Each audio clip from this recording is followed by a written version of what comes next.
This is West of Everest, coming to you the morning after Oklahoma sort of sleepwalks to a 44-0 victory over Kent State.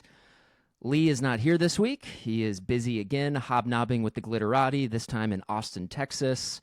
So I'm pleased to welcome back to the podcast Brady Trantham of the Through the Keyhole the Through the Keyhole podcast. Can't talk on a Sunday morning. Brady, welcome back to the show. Welcome to Hate Week, my man.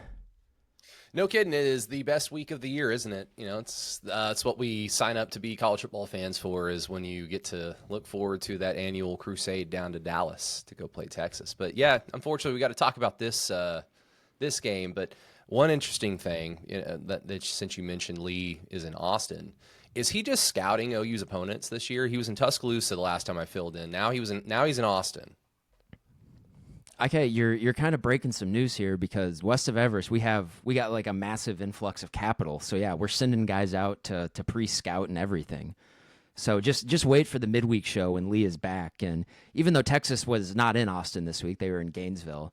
But Lee, he was in the building. He was doing the work for the podcast. No, I think he was kind of the same bit. He was down with friends, and they were having it was like a 10-year anniversary of a bachelor party, because that's things that happen these days, I guess.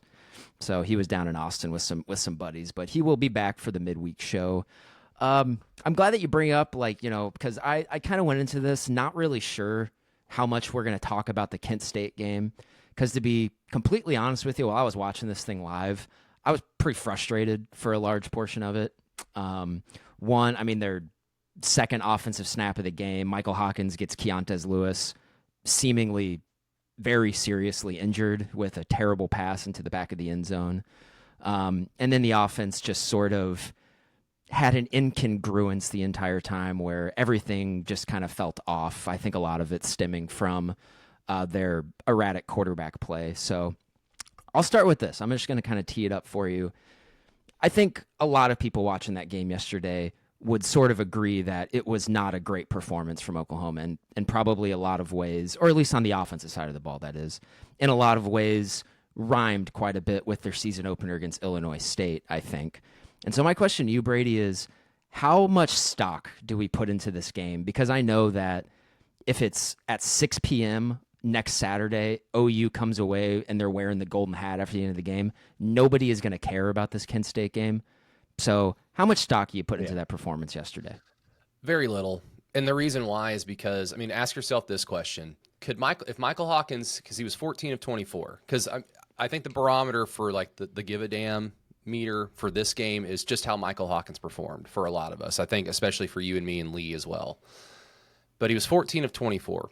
If he was 24 of 24, would you feel any different going into the Texas game if he has to be QB1? And the answer for me would be, that's a very good first step.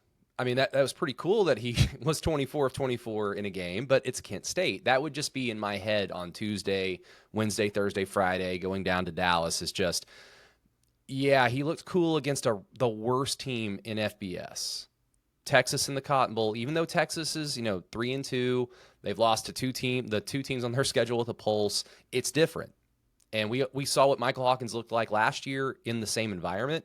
How much of that was 100% on him? We're never going to know, but we can safely assume that it wasn't 100% on him, but it wasn't a good look. So to me, Grant, it's just all about, there are tiny little observances I think you can make, and we'll get into that later with this game, with players, individual players, units, sides of the ball. From this game, because anytime you see them out there getting reps, that's kind of our job as, I guess, OU podcasters to observe and communicate those observations. But really, I just kind of walked away thinking he's the second string quarterback. He kind of played like it, and there wasn't really anything he could have done to make me feel like, okay, OU set in the event John Mateer can't play on Saturday against Texas, because the last time OU had a backup quarterback that we were excited for, that was Caleb Williams. So if he was coming onto the field, we would have higher expectations. The time before that, it was Kyler Murray backing up Baker Mayfield. Michael Hawkins Jr. isn't that guy. So that's where kind of my idea was with this game. So There are things that he did that I liked. There are things that he did that I did not like at all. And those things need to be corrected very quickly if he is going to be QB1 down in the Cotton Bowl. So, I mean, overall, it was a scrimmage. It felt like it. We didn't have a red-white game back in spring. This was the red-white game.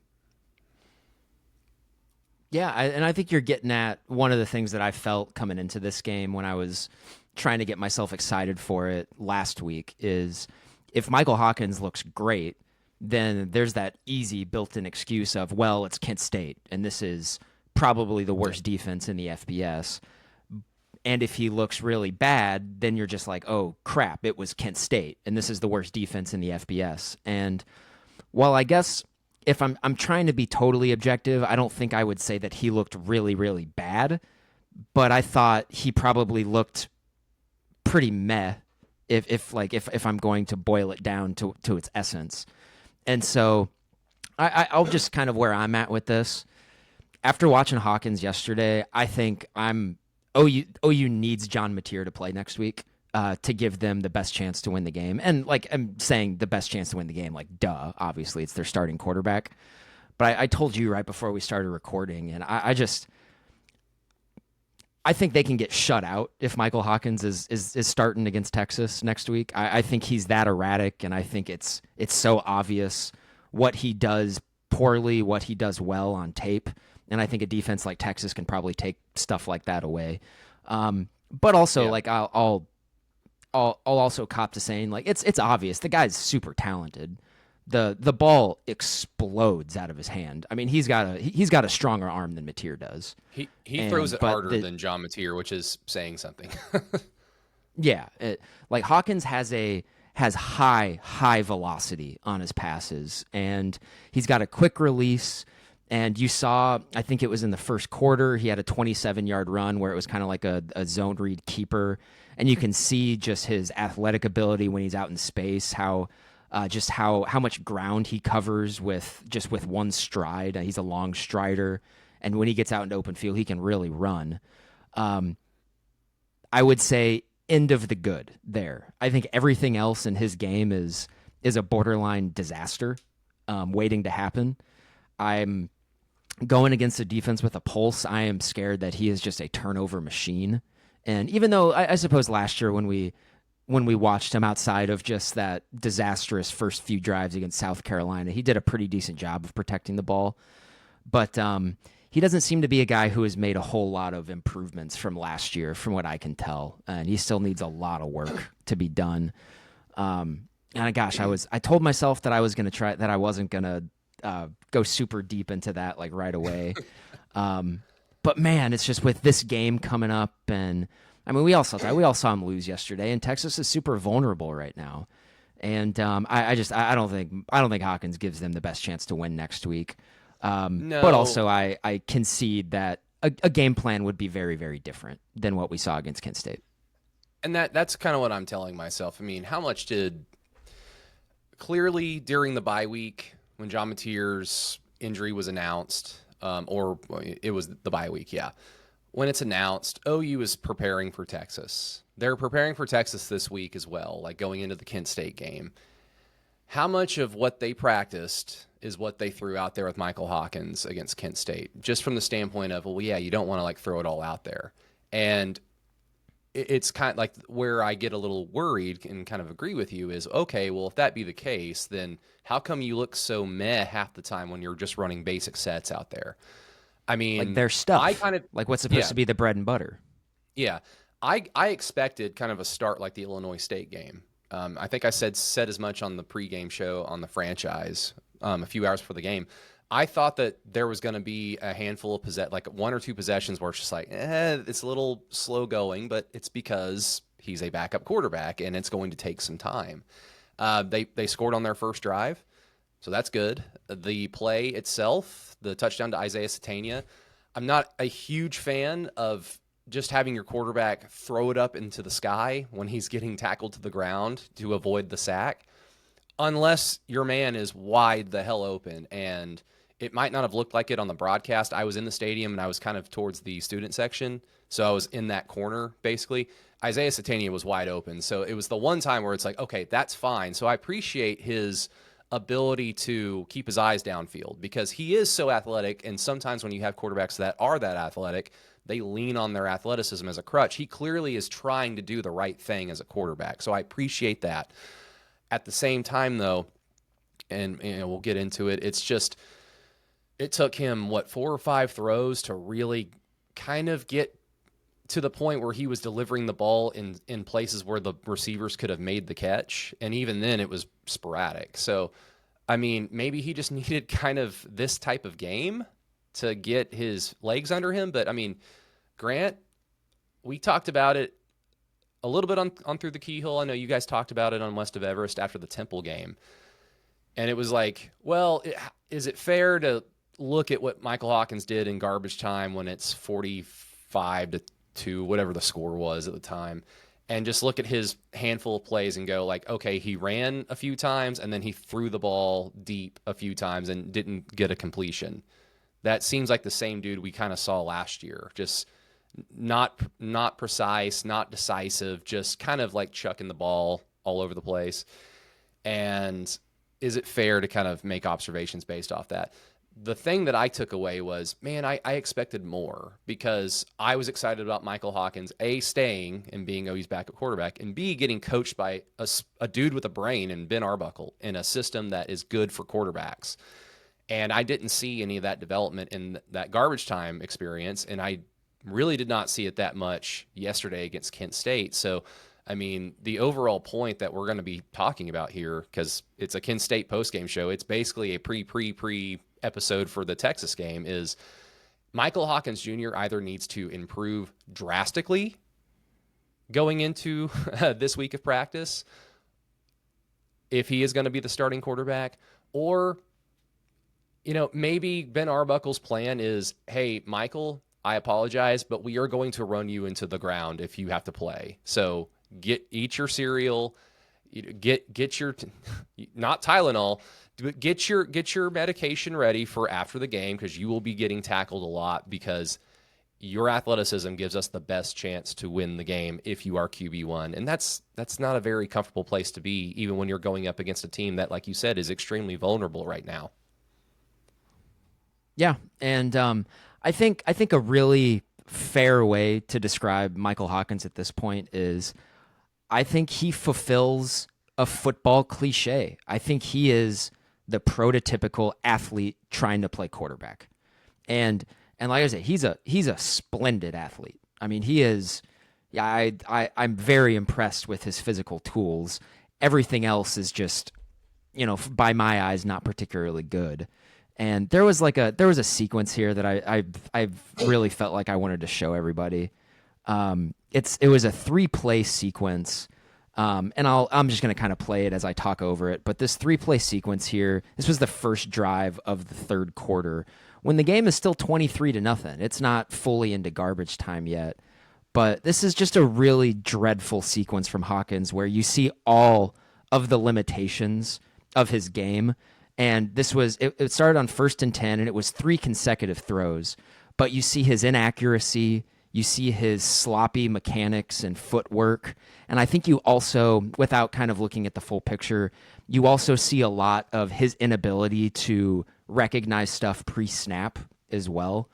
And so this is stuff that Texas is going to see, and they're going to throw a lot at him to confuse him.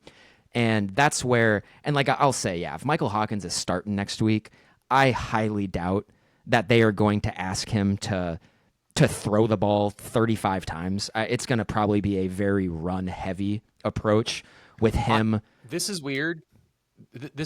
I actually kind of, if he's QB1, I would expect some type of Tim Tebow offense. It's weird. It's not really in Ben Arbuckle's like wheelhouse, but he's smart enough to understand like what you're pointing out with the sequence of plays. That would give OU the best chance to win if Michael Hawkins is the quarterback, is if you just, we're going to do something completely weird and it will work or it won't, but it gives OU the best chance to win. Something like that. And I also think you see too, like I don't want to put it all on Michael Hawkins too, because even in this, like you see how I thought the offensive line didn't do him a lot of favors yesterday as well. And so I think that needs to be mentioned too. You saw on that on the second down throw, he was trying to throw over a guy who had sort of collapsed the pocket. And one of the things that I noticed on the rewatch, and maybe this will kind of transition away from what Michael Hawkins looked like yesterday. I thought on the rewatch, the offensive line to me was clearly not good, and I don't think anybody would say that it was good. But it wasn't necessarily the disaster that I thought it was live, except for one piece of it. Derek Simmons was dreadful yesterday. Was absolutely He's unplayably bad. terrible yesterday. I But mean, it's he's been the weak link of the starting five all season. I Whenever but they've the played all he was together, sort of and he was bad. He was bad against Illinois State, and then he rebounded against Michigan, and I thought he was pretty good against Michigan. And then I thought again against Temple he was pretty bad. And then again you saw, and I on this podcast we are very skeptical of Pro Football Focus a lot of the time because you can't you can't actually watch that many plays and get that stuff out as quickly. There's just no way that you can do it. But like that was the thing with him is that he didn't allow a single pressure against Auburn per Pro Football Focus. And when I was I will rewatching that say, game, I didn't notice him in a negative way really. I will say, because I had to write the Pro Football Focus grades for Sooners on SI last night, and this game took a long time to come about. Like the grades took a long time. So I was just sitting at my computer constantly refreshing it. And it was about midnight by the time that these grades got out, and the Texas Florida game was already up. Like most of the midday games are already up, so maybe you can put a little bit of stock in it because it seems like they took the extra amount of time, or they just decided this game's boring. We'll get to that one last. Maybe for sure, but yeah, I thought Simmons was the clear weak link on the offensive line. His inability to block guys almost single handedly torpedoed.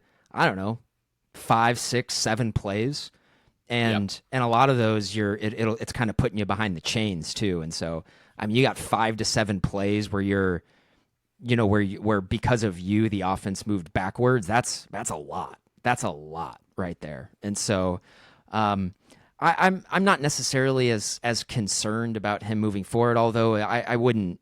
It wouldn't surprise me to see more like Logan Howland at right tackle against Texas. But Simmons has also, I think, looked pretty good against the two best teams they've played this season. So we'll see. I'm sure he'll still get the start, but it wouldn't surprise me if he has a quick hook just because he was not good yesterday. And I also want to throw it out there. I thought Fabechi Wiwu was, not as bad as Simmons, but to me, thought he was up to his old tricks yesterday, just not moving guys, struggling at times in pass protection, just athletically and everything. And so we'll see. I think the offensive line is what it is this year so far. They can't really block up the run game. Up until yesterday, they were really good in pass protection because they've been really good in pass protection against two offensive lines that have NFL, like multiple NFL guys. I'm not really pushing the panic button. I think you could chalk that up to just, hey, it's Kent State, and they slept walk through this thing. But I Real don't know, quick, how do you feel? Like Texas's defense is good. How do you feel about the offensive line going into that? well, I think overall, in terms of like the matchup for Saturday, Oklahoma's defensive line and Texas' defensive line, they're both excellent. Like is Oklahoma's defensive line better? Probably, but it's slightly. They're both excellent, but they're not going to go up against each other. So then, okay, OU's D line versus Texas O line. That is overwhelmingly an Oklahoma advantage. Texas defensive line over Oklahoma's offensive line is an advantage for Texas, but not overwhelmingly. Like this offensive line has shown the ability against Michigan, against Auburn, against teams that have talent, that they can win possessions, they can win plays, they can win short yardage situations, they can make it work when they need it to make it work against talented players and talented units. So that should give whoever is starting at quarterback at whatever health level they are at, that should give OU kind of like the plate to just kind of like go out there and win the game. Like they've set it up for you. Now just go out there, don't screw it up, and make a play when a guy's open, or just make a cut if you're running the football, make a cut, make a guy miss, be an athlete and make a play. So that to me is the big thing. But I did want to ask you with the offensive line yesterday, because I also like the biggest concern with me with Hawkins was his footwork. I thought it was terrible. And with as athletic as he is, he doesn't really that doesn't really show itself when he's in the pocket moving around. Like it's like he's shuffling his forward ankle into his back ankle as he's moving like away from pressure, and it slows him down. Like he's not able to jump cut or really kind of feel the pressure around him. And look, he's a backup quarterback for a reason. I'm not expecting greatness, but with as athletic as he is, it's a little like, I wouldn't have expected that. So with the offensive line yesterday, if we both agree that the footwork with Hawkins wasn't very good half the time, and Ben Arbuckle said that he thought it was good. I don't know if he's just trying to hype his guy up and praise him in public and then discipline him in private. I just disagreed with it, but what do I know? How much of the offensive line's poor performance, especially in pass pro, do you put on like just Derek Simmons or whomever just getting straight up beat and blowing the play up, or Michael Hawkins? Because honestly, with as bad as his footwork was, Michael Hawkins, there were a handful of plays where John Mateer would have got sacked if he was the quarterback. Baker Mayfield would have got sacked if his right tackle's getting just worked like that. So as bad as his footwork was, Michael Hawkins, the offensive line just really crapped the bed yesterday, in my opinion, in pass pro. Yeah, I think it's a little column A, a little column B. There were definitely reps where Simmons blew up the entire thing. There were reps where, and I'll give like part of me, like I kind of want to give credit to Kent State for coming into this game and just sort of YOLOing their way through it. They sent the house a ton in this game. And so OU was blocking with 5 or 6 guys while Kent State was sending 7, like at times. And so there were free guys. And that's not, you don't want that. I mean, part of that's on the quarterback. Part of that is on probably the offensive staff not getting Hawkins prepared enough. But we'll see. Is Texas going to send the house as much as Kent State did in this game? I doubt it. But I guess we'll see. If you're going to go into this game thinking it's a scrimmage, essentially, that's good. One, nobody got hurt. You had mentioned Keontez Lewis. I understand why people think that way. I'm not going to sit here and tell you that you're wrong, Grant. That was an unfortunate play. It was an unfortunate play. The biggest mistake Michael Hawkins made on that play was that he didn't see Keontez Lewis earlier because he was streaking open. He should have thrown the ball earlier. It was also weird that Keontez Lewis just kept running, because have we ever seen a player do that? All this to say, it was just unfortunate. I don't want to sit here and blame Michael Hawkins for Keontez Lewis. I know it's kind of like easy to casually say that, especially if you want to be like annoyed with a lack of being good at the quarterback position. And I'm not saying that you're doing that, but I think just when you remember that these people are human beings, like it's just unfortunate. And I've never seen anybody do that with Keontez Lewis. So that was unfortunate. Sure. So I just wanted to say sure. That. And yeah, no, and I'll say, like, you and I have, especially over the last quarter century, you and I have watched every single game that's been played in that stadium. I don't remember that ever happening before for OU or even opponent or anything like that. And I guess my intent there, of course, is not to put moral blame on Michael Hawkins for what happened there. It's only just to simply point out that you're watching it on the TV, and you were there, but on the TV broadcast, it was right out of his hand. It was an obvious overthrow immediately right out of his hand. And Keontez was wide open, and it was just it was a really bad throw. And if the throw was better, I don't think that would have happened. And that's again, like, and I can see why someone would maybe take that as, like, I'm saying, tisk tisk, shame on you, Michael Hawkins, for getting Keontez Lewis really hurt. That wasn't my intention. So I do appreciate you bringing that up. Very happy Keontez Lewis is okay, because I was sitting on towards the student section. So Keontez Lewis, like when he runs into the wall, his back was to me. And I know on the broadcast, you can see his front side, and it looked awful on both ends. In person, I was afraid that his spine was screwed up. I was like, he's done, like, forever. It looked awful. You could hear it. It was I don't think I've ever been really truly scared watching a football game in person. That was probably the closest I've ever been to being like, and I remember Trevor Knight being motionless after Baylor like knocked him out in 2014 in that crappy game.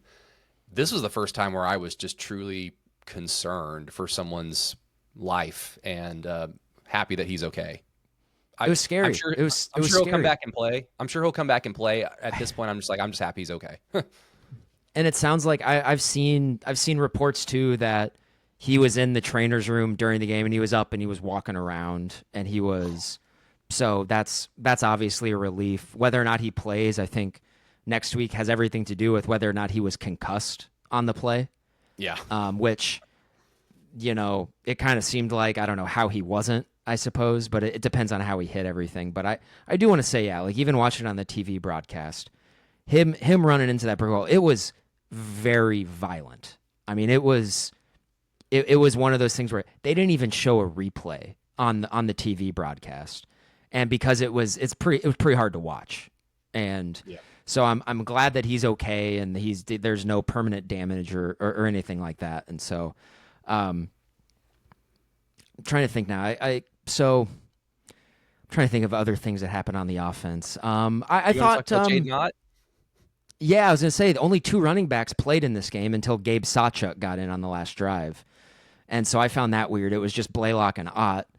And while Ott did not look like the guy that I remembered and watched a lot of from 2023, I did think that this was by far the best he's looked all season.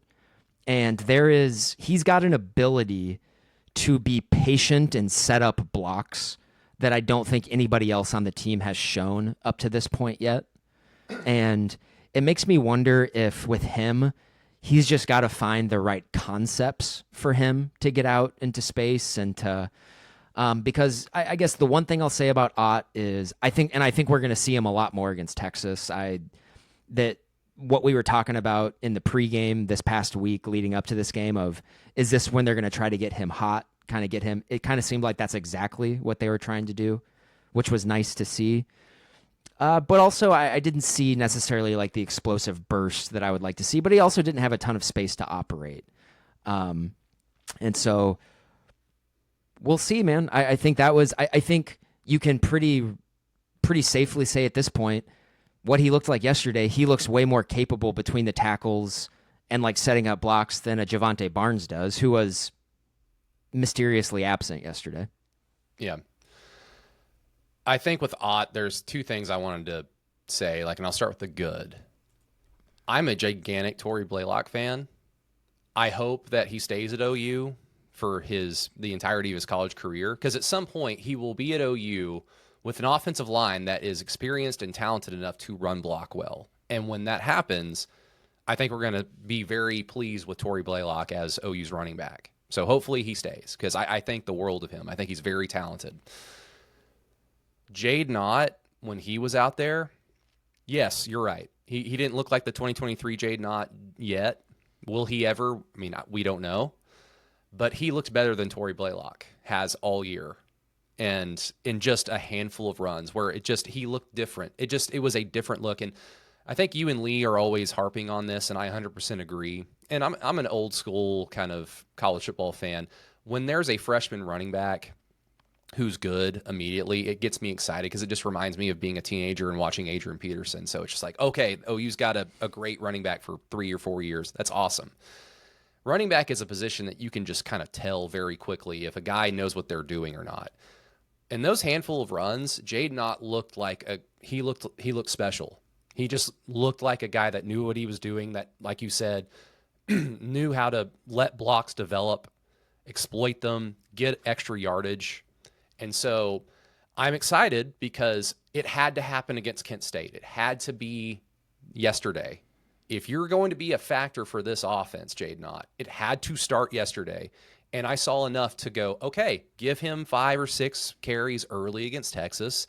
And if he's able to make something happen, then keep feeding him. Otherwise, go to Tory Blaylock or Javante Barnes. Like at that point, if it looks like the first 4 games where he played, 3 of those 4 games, Jaden Ott did. I don't think he played against Auburn.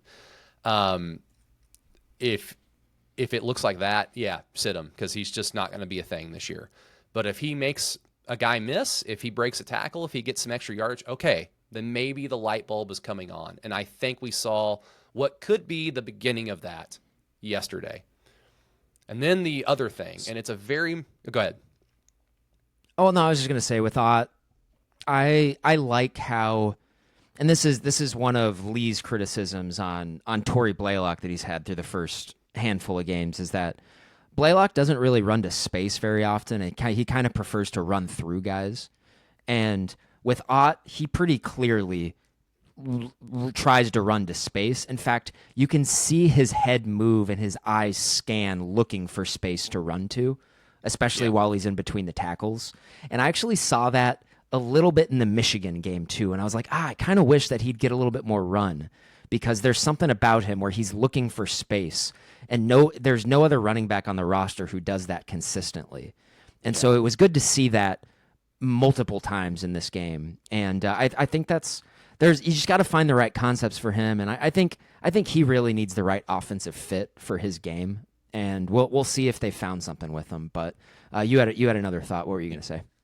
Yeah, and this one is admittedly kind of silly, but it's supported by what we had kind of thought of Jaden Ott based on his lack of being on the field, his lack of being good when he has rarely been on the field, and all the things that Brent Venables and Ben Arbuckle have said since the season started about Jaden Ott. The thing that he said in Media Day where he talked about his season last year where he was injured, but then kind of told by their medical staff that you're good to go, and he wanted to be a good team player, and he went out there, and he realized that that was a mistake, and it's kind of like weighed on him, plus the fact that he got hurt in fall camp. So all that equals this. So the play where Hawkins threw it out to him horizontally, and his knee ended up being down. So if you watch that play, when he gets turned around in traffic, he like really slows down and looked like a guy who I've seen that before. Like he kind of slows down and just kind of like, all right, I'm done. I'm down. It looked like a guy who was just not wanting to get hit. And I'm like, dude, you can't do that if you're a running back. And this is a blood sport. You've signed up for this. You have to be prepared to take hits. And admittedly, it's a very, very silly observation. But again, it's supported by all those things that he said, that the coaching staff has said, his lack of play, everything that we've kind of like, all that equals, this is what's been the problem with him, is it's all up here in his head. And that little instance kind of reminded me, oh, all those other plays that kind of got me excited, he might still be that guy, unfortunately. So again, that's a silly observation. I don't think Lee would even bring that up, so I'm sorry to bring through the Keyhole silliness onto your show that much. Well, and I hope that I hope, and because like I understand what you're saying there, and I hope that's an instance of that's just him shaking off the rust, and that's admittedly like a very rose-colored way to look at it. But I think if you're an OU fan, you want to be positive. I think that's what you have to think of. But so my final thought on the running backs is sort of like a cheeky, sort of tongue-in-cheek type deal here. But I thought Blaylock looked okay yesterday. I thought Ott looked the best he's looked so far. Tawee Walker would still be the best running back on this roster. Oh man, and he just would be. OU's 5-0. I don't want to talk about DeMarco Murray. It's been nice to not have That's to a worry good about point. him so much. Yeah, it hasn't been as bad, but if OU loses to Texas on Saturday and we're all pissed off, then we can talk about DeMarco Murray because he's going to be on the long list of things that we're pissed off about, I'm sure. Very true. So, all right. Other observations I had, and I've felt this way for the last few weeks. Isaiah Satania is the best receiver on this team. I think it's obvious, it's clear at this point in time. So I think any ways that you can get him the ball. Yeah, he's fearless. He's fearless. He goes over the middle a lot. For a dude with speed, that he's just kind of a burner. He's got some possession receiver to him, and it's such a valuable asset to have on an offense where like that guy can win one-on-one battles. Plus, we could throw it to him over the middle, and he can still catch the ball. So that's been a godsend because Mateer and I guess Hawkins, they kind of like to put their guys in harm's way in the middle of the field half the time. So you've got guys that can hold on the football. It's a good thing. You do. And also, I thought he showed his dynamic ability in the punt return game as well. That would be an interesting thing. When was the last time? I guess the last time like a big special teams play swung Red River for OU would have been 2014, when Alex Ross had the kickoff return for a touchdown, which was, looking back at it, that was the decisive play in the game. And Yeah, so they've been it'd be cool. special teams has been kind of owned by Texas in the last decade. The 2015 game, Lincoln and Baker's first OU Texas game, that game was essentially lost. Like Texas scored, and then OU, I think Alex Ross fumbled on the kickoff, like inside the 20, and then Texas scored quickly to go up 14-0, and they were just able to run their "we're not going to pass" offense the rest of the way. And then, well, the 23 game that OU wins, OU, in my opinion, dominated that game. They outplayed Texas, but when you get a punt blocked return for a touchdown, like it's kind of hard to hammer it home on the scoreboard as much as you've been doing it on the field. And if you want to look at the game within the game, looking ahead to Texas, new SP Plus numbers have come out, and Texas has really struggled on special teams this year. They got a punt block yesterday against Florida for a safety. I think their field goal kicking has been a bit of an adventure, whereas OU in those metrics just keeps climbing and climbing and climbing. And a lot of it has to do with, one, their punting game has been, I guess I don't want to be hyperbolic, and it's punting, and so we would all prefer never to punt. But when they do have to punt, Grayson Miller has been sensational, has been outstanding, like as in, is he going to be OU's first ever Ray Guy award winner? I think it's definitely in the conversation. I hope so. And then I was going to say, I'm still mad that Garrett Hartley didn't win the Lou Groza in 2006. I think he was only 16 of 17, but it's like, I want OU to have all the major awards, and that was their best chance. So, like, yeah, Grayson Miller winning the Ray Guy, that'd be pretty sweet. This is a defensive football team under Brent Venables, and the special teams are absolutely really good. That is, when you have great special teams as a defensive program, you are playing with, like, you're what did you say a few weeks ago? You're cooking with grease. You're cooking with grease in that instance. Absolutely. And then Tate Sandell has been, outside of his one miss against Michigan, has been really good. He's been great. I kicked 3 field goals yesterday, a couple of them long ones, and he drilled every single one of them. There was no just like and he's got a leg, man. He can make them from 60. I don't want them trying 60-yard field goals, but he's capable of making those. I'm pretty sure. So I thought that was great. And then also the one thing that I said defensively over anything else that I wanted this game, I don't really care what else happens. They got to shut Kent State out. There's just no excuse for it. And hey, what do you know? And outside of that one annoying drive that Kent State had in the second quarter, where they got down inside the 25-yard line and they ended up going for it on 4th. And I'm going to be honest with you, Kent State left some stuff on the bone on that drive. That was maybe pound for pound one of OU's worst defensive drives all season. And a lot of it, like there was times, and I don't really want to harp on it too much. They shut them out, and I don't think Kent State got into over 100 yards of offense until like 3 or 4 minutes left in the game. So, but it was just that one drive where Reggie Powers got cooked over the middle on an RPO.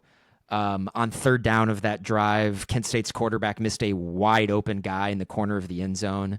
And so the one thing I'll say, because I thought the defense was really good for the most part, but any time that Kent State got anything through the air, it was either on Cortland Guillory, or I guess Davon Jordan gave up. He got mossed late in the game. Davon Jordan's not good. You can't play him in high leverage situations. And also Michael Boganowski and Jaden Hardy back there at safety, and they were back there together a lot in this game. I hope that's just a Kent State thing. You can't play those guys together deep into SEC play. That it's not going to work out. Yeah, the coverage was kind of, I mean, that was probably even more than Michael Hawkins. That was probably the most disappointing thing. I mean, I think Kent State's first third down, they picked it up with relative ease, and it was just kind of an out route. and they picked up what 10 or 11 yards on it. That's And on, and yeah, and I noted that. That's on Brent Venables. It's on Venables. It's 3rd and 8, yeah, and you got a corner playing 12 yards off the receiver. That's easy pitch and catch at every level of football, and that's you got to shrink the space there.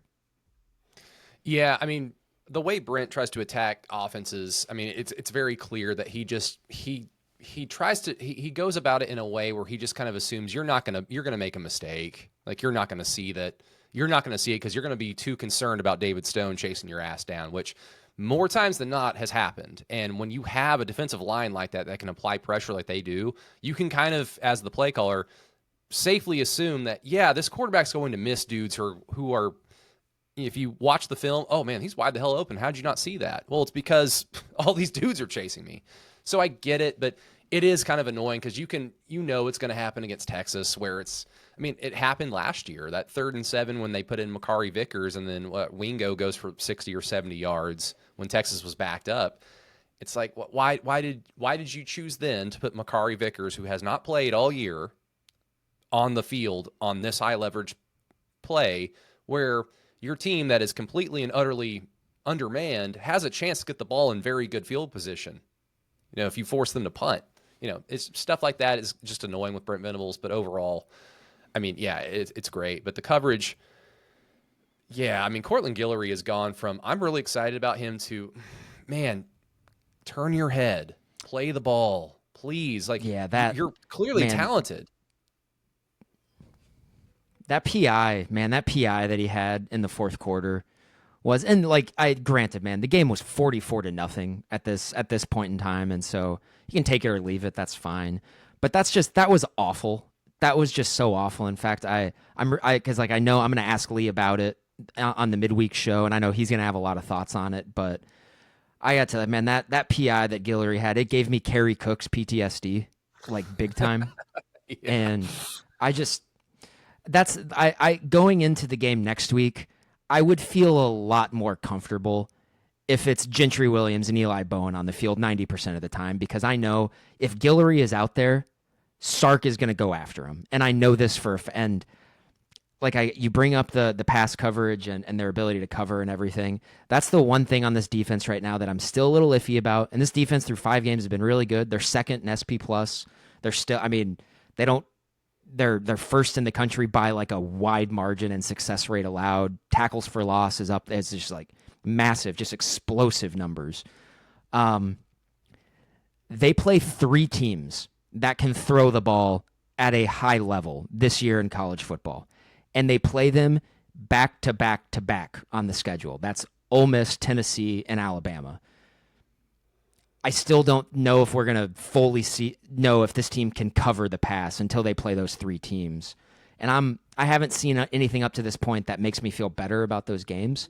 But the best thing about that is that they still got a couple of games to figure that out. And Eli Bowen just came back this week, so you could talk yourself into it being better. Texas is capable of doing it. It just comes down to, does their offensive line perform on that particular play where they ask Arch to drop back and throw it 30 or 40 yards downfield? Because he's got an arm. Like Arch Manning, to me, he's a massively better quarterback than Jackson Arnold in a lot of respects. Does that mean Arch Manning is amazing? Of course not, because you're talking about one of the worst quarterbacks in the country in Jackson Arnold. But all that to say, Brent, OU are going to be aggressive. They're going to want to go chase, Trust Fund Boy down and try to ruin his dreams in the Cotton Bowl. It's not going to be the same game plan as the Auburn game plan, where they're going to put Cortland Guillory or whomever on an island the entire game. And that gives me hope that, okay, while they will try to target, certain corners, it won't be like the Cam Coleman thing where it's just try to not get flagged and not get cooked. And it's kind of hard to do that. And at the same time, there isn't a Cam Coleman on Texas' squad. With that said, they're still talented. Arch has got a good deep ball. It's weird. He's got a better deep ball than John Mateer. John Mateer is a massively better quarterback than him, so it doesn't really matter. But it's just imperative that whether it's with just the front 4 or Brent sends the house, they have to get to him and at least take that away from Texas. Because if Texas is going to have success, it's going to be because guys get behind the safeties and it just backs off OU's aggression on defense. And that's where I don't think Peyton Bowen didn't play a ton yesterday, and that's a good thing. You don't need. I mean, he's been a really good player for them this year, and it wouldn't surprise me just looking ahead to the Texas game. I know like Venables has shown sort of that three safety in the middle of the field Iowa State umbrella coverage like quite a bit in the last 2 seasons. We saw it a lot last year in SEC play. I think we're going to see it a lot against Texas, and just basically hoping that OU's defensive line with rushing 4 guys can get pressure on Arch, which I think is a pretty good bet. I think they're going to a lot of the time. And I think it's going to be imperative against Texas to just be like, yeah, just don't get beat deep. That's and I think Texas has not really shown an ability to march down the field on anybody if they aren't getting big explosive plays in the passing game. So that's just kind of looking ahead to that. Any other? I'm trying to think of any. Go ahead. I did want to ask you, were you surprised Eli Bowen started? Again, this was a scrimmage, and so maybe that was the philosophy of just like, where is he exactly in terms of like game speed? And the only way you're going to know that is if he plays a lot, therefore he starts. I was just kind of shocked that he was starting because he went from not playing in spring, not doing anything in the summer, not practicing in the fall.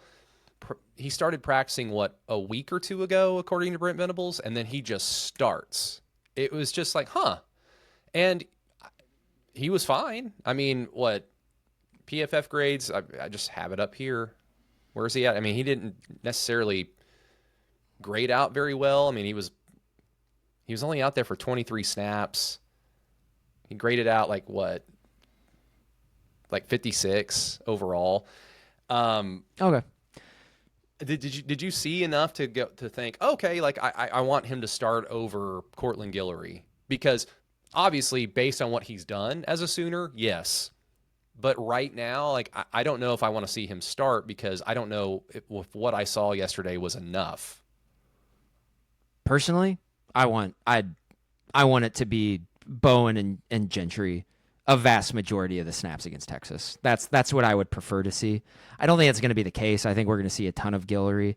And you can look ahead. It was the starters at corner in this game were Bowen and Guillory, right? It was Gentry who didn't start.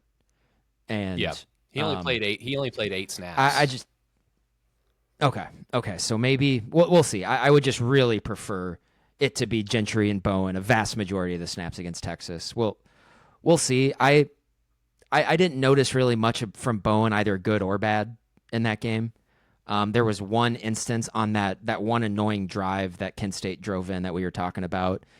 There was one. It was maybe the best throw of the entire game from either side. The Kent State's quarterback hit a guy like a tight end on a wheel route for a first down. And I think it was a cover 2 look for OU, and he just kind of fit it right in between Bowen, and I think it was either Boganowski or Hardy. I'm not necessarily sure. Yeah. But that would be the only thing. But I didn't notice anything terrible from him.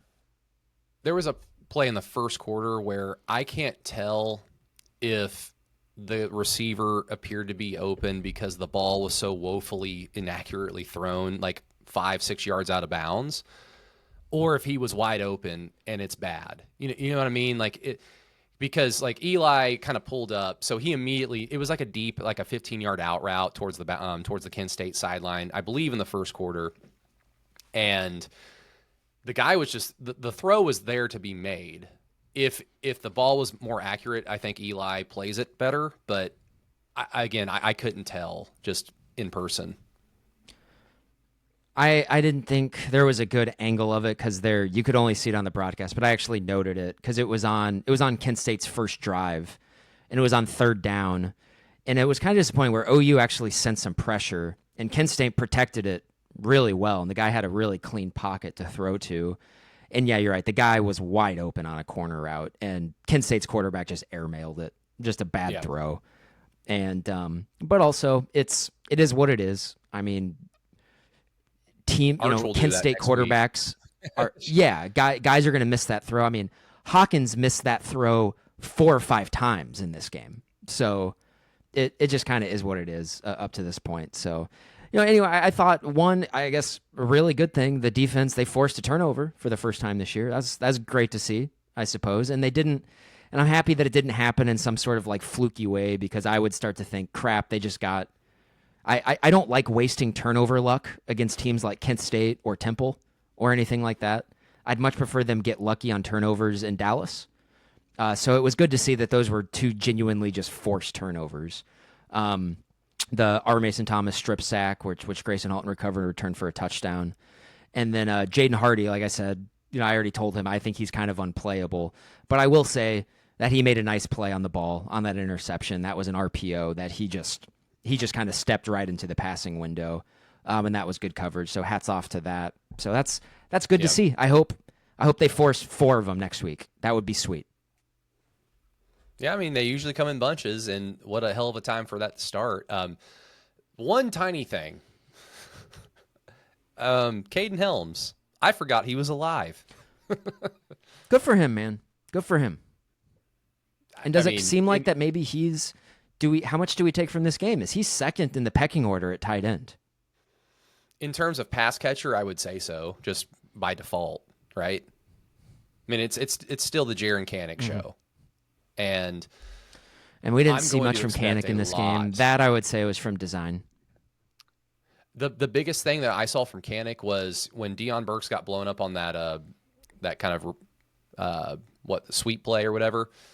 Kanak that was a lazy effort on blocking. That's why that play got blown up. That cannot happen next Saturday. I'm going to expect if Hawkins is the guy, it's going to be a lot of throw it to Kanak on short little curls and let him use his athleticism to get a good pivot point and go get some yak and then just go. It's going to be a lot of that.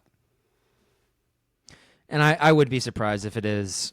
I mean, if it's Mateer or Hawkins, I think next week we are going to start seeing Kanak in the backfield, and they're gonna try to make him some sort of weird matchup for somebody. So, and you say like I'm not sure if it's hard for me to attribute any sort of mess up from Kanak blocking on effort. He just doesn't seem like a guy who would loaf it and be lazy. I will concede that that's a fair reading of it when you go back and watch it. But my read of it was that he still just hasn't played the position, and I think that he hesitated and just thought for a split second, and that was enough to get there. And I'm sure the guy who made that play, he watches film. He knows that that's one of OU's plays, and he was like, if this happens, I'm going to go blow this stuff up. And Kanak just wasn't ready for it, and that's frustrating to see. It's like way too many negative plays against Kent State. So, yeah, I think I'll be very, very happy to close the book on the Kent State game. I found myself, and I said this on the podcast last week, and I told my friends this too, but I've already played Michigan and Auburn at home this season, and so getting Kent State and for the first game in October feels like a bit of a letdown, where it's just like it's really hard for me to. And I'm not 20 anymore. When I was 20 years old, I'd be just as excited for every OU game.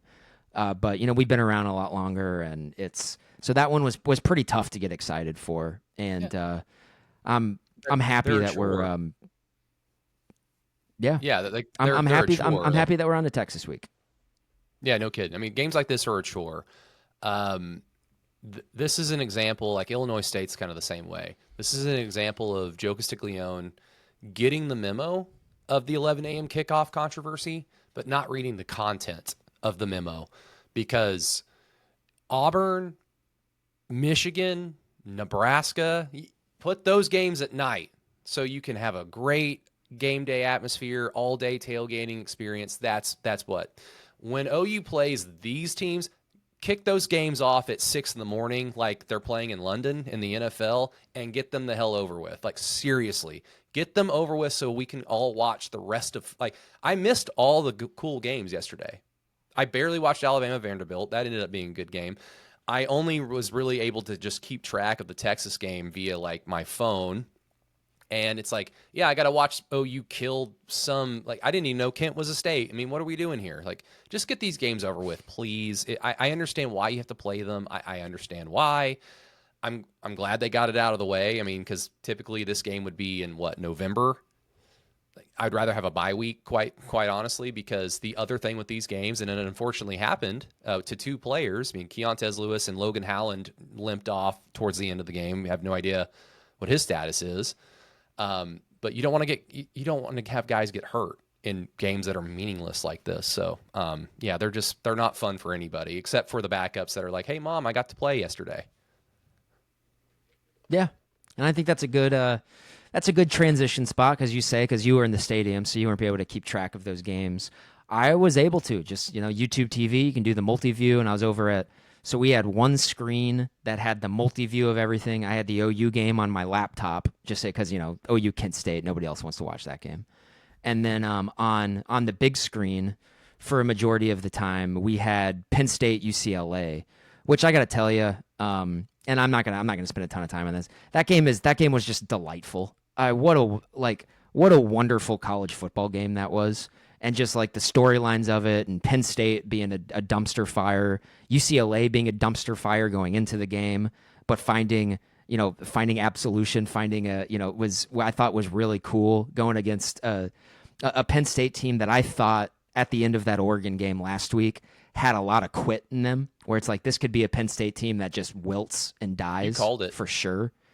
Yeah, and that's obviously what happened against a UCLA team that was, Bill Connolly had been saying it that per SP Plus, after UCLA had lost to Northwestern, they had over a 60% chance of finishing 0-12 on the year. And it wasn't like, I watched that game. It wasn't fluky. UCLA beat them. UCLA was the better team yesterday than Penn State was, and that's got to be really, really embarrassing for them. But I think kind of the main showstopper here we want to talk about is any time that the University of Texas loses a tackle football game, it's a good day. It's a good day. The birds are singing, the birds are chirping, the sun is out, and that's what happened yesterday. And what a just it's a fun thing to happen. As it was playing out, it wasn't surprising at all. It was kind of just like, oh yeah, this is like Texas is who they are. This is what they've kind of been all season long. And we did see, and I think on the other coin too, the other side of the coin is that poor Florida fans. It like, is Billy Napier going to do it again, where he just flubs the first month of the season, and then they get a bye week, and then they come out and they look like a top 10 team? Like, poor Florida fans. I do kind of feel bad for him. That was because DJ Lagway was great yesterday. He threw a pick in the second half that was pretty bad, but other than that, he was great. I mean, Florida's receivers looked awesome. Their offensive line was moving dudes in the run game. Looked like a totally different Florida team. Looked like the same Texas team that we had seen the previous 4 games. Yeah, I mean, at least with Brent Venables, and who knows, because OU schedule is going to get, like you had mentioned a little bit earlier, with like Ole Miss, Tennessee, Bama, that gauntlet. It's going to get tougher challenges. But at least Brent Venables kind of tells you that he's fully committed to being good or bad in a particular year. We found out very quickly that OU was not going to be very good in his first year. We found out very quickly that, hey, OU's a pretty good team in 2023, and then the opposite last year. So not a Billy Napier experience under Brent Venables. That, at least, that's a good thing. We should be thankful for what we can be thankful for. But this is going to be interesting for me, Grant, this particular OU Texas game and just everything circling around it, because, and I'm going to try and write about it on Keyhole this week, probably write about it on Sooners on SI as well. What is it right now? Is Texas still favored? And do you anticipate when the game starts that they'll be favored? So I was kind of doing some there. The line's not up on ESPN yet, but I was looking on FanDuel and on DraftKings. So as of about an hour and a half ago, on FanDuel, Texas is a 3.5-point favorite, and on DraftKings, Texas is a 3-point favorite. So that's incredible to me. That is incredible to me. And I'm not looking at this as an OU fan. I'm trying not to. It's just incredible to me because Texas has played 2 teams with a pulse, one of them not being particularly good. It's just in relation to they played San Jose State and Sam Houston State and UTEP in addition to Florida and Ohio State. And against Florida and Ohio State, they looked inept. They could not block anybody. I mean, what was the stat I sent you and Lee yesterday about Florida ranking 103rd in the country in, what was it? Florida ranked 134th in the country with three sacks coming into today. The Texas offensive line has been absolutely bullied today. I'm sorry. John Mateer plays great for OU. Yay. The matchup of the game is OU's defensive line versus their offensive line. Whoever is at quarterback is immaterial. One gives OU a better chance of winning the game straight up than the other. It's going to be, that is the matchup. OU's defensive line versus their offensive line. I think that's very clearly the biggest mismatch in the game is OU's D-line against their O-line. And I think Texas's front seven against OU's offense is a mismatch too in Texas's favor. Not as aggressively though as the other one. Yeah. But I think with that being said, what I wanted to write about this week was, I guess technically Texas will be favored. And maybe a lot of that has to do with the fact that no one's going to know if John Mateer is going to play or not. If John Mateer plays, maybe OU's a favorite.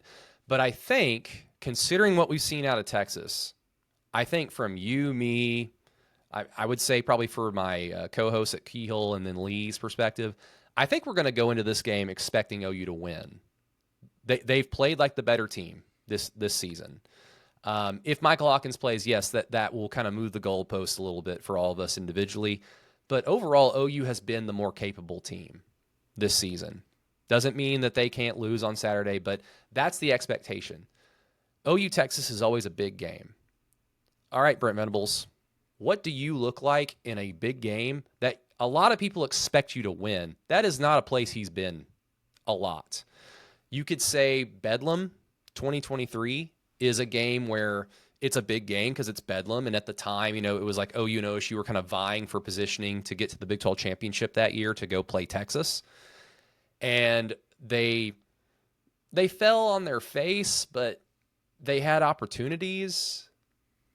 Oh, I put more of that loss on just Jeff Lebby more than anybody. But, I mean, Brent Venables is the head coach. So Jeff Lebby and DeMarco Murray, I think, take the biggest blame for that loss. Exactly. But Brent Venables is the head coach, so he has to hold the L. I think that's the only time where he's gone into a big game where everyone understands that it's a big game, because I'm not going to sit here and do retroactive stuff of like, OU Kansas State was a big game because look what Kansas State turned into. It's like nobody saw them winning the Big 12 that year. Nobody going in. So it was just another conference game. This is a big game that I think a lot of people are expecting OU to win. What do you look like, Brent Venables? Because we've not seen you do it that much. But it's also it's a totally different situation where even going into that game in 2023 against Texas, I still think this was an offense-driven team. That offense was terrific with Dylan Gabriel and those receivers and everything.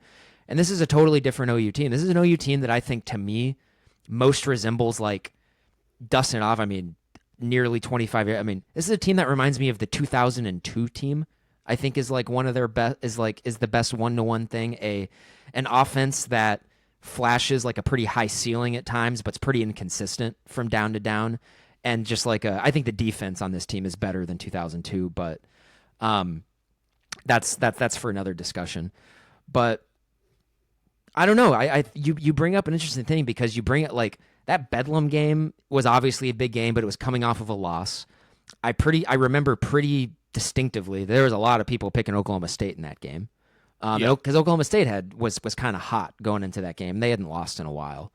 And so, yeah, this is going to be the very first like really, really big game that OU, I think OU is going to be picked by a lot of people coming into this game for sure. A fair amount of people. It's not going to be Texas across the board. I mean, it's been Texas across the board since Brent has been the head coach. Even in 2023 where OU walked into the Cotton Bowl like a top 13 or 12 team, like a respectable, good team, everybody picked Texas, because Texas was third in the country. And they had the more explosive capability, so it's an easier pick. This is going to be the first time that when you're watching game day, which is not going to be in Dallas because Texas didn't hold up their end of the bargain, but when you're watching game day, there's going to be 2 or 3 of the hosts that are going to pick OU and feel good about it. Probably.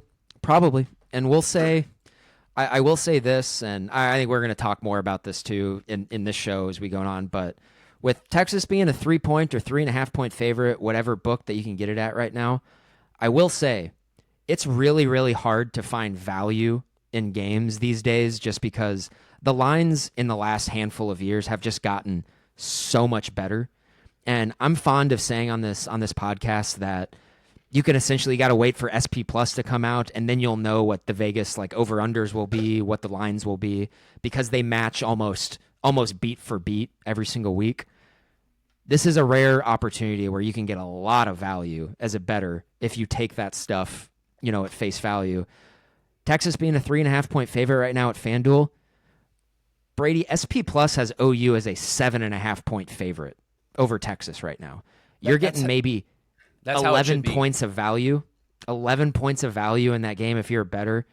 I think just if you want to bet the number, if you are in a legal state right now and you can get OU as a 3-point underdog, I think that's really, really good value right now. But also me as a fan, when I say that out loud, I start to cringe inside and I start to get really nervous because it is just when I expect OU to win this game and be the better team, and maybe I'm just thinking of a few instances that evoked like a really strong emotional reaction inside me. But whenever I start feeling that way about OU going into this game, we always end up disappointed. And so part of me is just kind of like, Texas being a 3-point favorite, are they baiting us? And is that like, and they're not people who set lines. They're not fortune tellers. They can't tell the future. But still, it kind of turns my stomach in knots a little bit.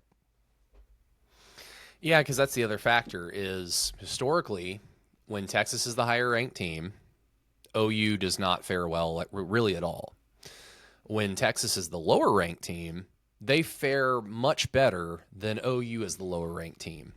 And especially in the last 15 years, like a lot of people that are podcast listening age, OU won the vast majority of those games, but how many of those games were just unnecessarily close? Again, like when you're talking about a Baker Mayfield or a Kyler Murray team with, yes, a bad defense, and that's probably why these games were close in the first place, but still, I mean, how many times did OU play bad teams in those seasons and just destroy them? But for whatever reason, and the reason why is because it's a rivalry game in Texas, even when they suck, incredibly talented and got guys that want to perform well in that game. Like, I wouldn't be surprised if Texas offensive line collectively surprises us and like we're watching the game going, where did this performance come from? Because like it's a big game, but there's something different with this OU team. They've played with a chip on their shoulder despite being awesome on defense and despite essentially looking good for 2 quarters on offense in their 2 games against their 2 best opponents. Like they looked good overall for 2 quarters offensively against Michigan, and the same thing for Auburn. They have a lot of meat left on the bone offensively, and we're just kind of all waiting for them to be able to just, when they do get that lead, do you hammer it home and win a game by 3 scores instead of winning by 1 or 2, like 10 points? They have that capability. If John Mateer plays Saturday, they have the capability to start that now. If Michael Hawkins plays, you're hoping for kind of a janky-looking, weird offense that just happens to work and catches Texas off guard. Because, again, the matchup is David Stone, Jaden Jackson, Dominic Williams. Those previous 2 did not play against Kent State. I think we're all expecting them to play against Texas. They're fine. They dressed and went, and I don't think they really went through warm-ups, like, per se, but they dressed and they were moving around per people who were there watching them. Yeah. It's going to be those guys going up against Texas' offensive line and then getting to Arch Manning. And I think we can all safely assume that they're going to win more than their fair share of battles, and that should be the big influencer in this game. And if that be the case, it is set up for whomever is quarterback to simply succeed. It's going to be tough if it's Michael Hawkins, but he has an athleticism to him that is rather special, which is why I just assume, they're not going to ask him to drop back and throw it 30 times unless they just hit throws early and it's just OU's day, which, might be, We've seen that happen before in 2011 and 2012 where it was just do something and it's going to work because it's your day. But I'm expecting, if it's Hawkins, different offensive attack that's more decisive of like, this is what we're going to do. And then they try to hammer it home. If it's Mateer, I'm going to expect, it's going to be a different experience for you, Mateer. OU's the better team. They've been the better team all season. Sorry, Texas. I agree. OU's been the better team. I will say, just from a full-on, just emotional fans perspective, desperate Texas scares me. Just because in this century, desperate Texas in this game, if you remove 2000 through 2004, remove those, desperate Texas this century has been very, very formidable in this game. And it's very possible that it's really 2013 through 2019. Every single one of those seasons, Texas overperformed expectations. In, what is that, 7 consecutive OU Texas games? 2020, that OU team was really, really sketchy until they got Ramondre and Ronnie Perkins back. I just keep going back to, it was 31-17 with 6 minutes to go in the fourth quarter, and they had to win that game in triple overtime. It was stupid. That was very, very, very stupid. They're going to be desperate for another reason. I mean, they've got OU this Saturday, and then their schedule, which of course on paper always looks like, why didn't OU get that one? I mean, they've got Kentucky the week after OU. Mississippi State in Starkville, I mean, that's not an easy win at this point. Vanderbilt's not an easy win. Yeah. Vanderbilt in Austin, that's not an easy win. Georgia, that's probably an L. Arkansas, that's a rivalry game. It's in Austin. Texas A&M, it's in Austin. It's a rivalry game. I mean, if they drop the OU game and they're 3-3, they might look like OU last year in terms of they don't win a lot of games. This is their season. So they're going to be desperate, not just because they've looked bad. Brady, you can't get me too excited, man. We're on. This is a family show. Can't get me too excited. I know, but look, I'm glad you brought up the time period, 2013 to 2019, 2020, whatever. I know people thought the defense was good in 2013 and 2015. Stop that. Stop telling yourself that. They were good in the Big 12. That is not good enough to win a national championship, as we saw. It was good. Those were two defenses that were between probably like 15 and 20 in the country, and both of those defenses did a couple of things really well, but had some pretty obvious weaknesses. If you have the 17th best defense in college football, a top 5 offense is shredding your ass every single time. Sure, but 2015 is the example for me, because obviously 2013 ended kind of on a magical note, but they got wrecked by Baylor and Waco. They lost games they had no business in a manner that was really unbecoming. 2015, I know the numbers say that they were a good defense.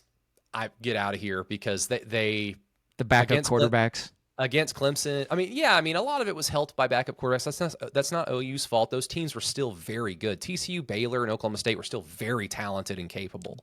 Baylor especially. Baylor had a lot of NFL guys on offense. And especially with where like OU was at the time, where Baylor was at the time, that was a big game. And OU performed extremely well. It's a massive game.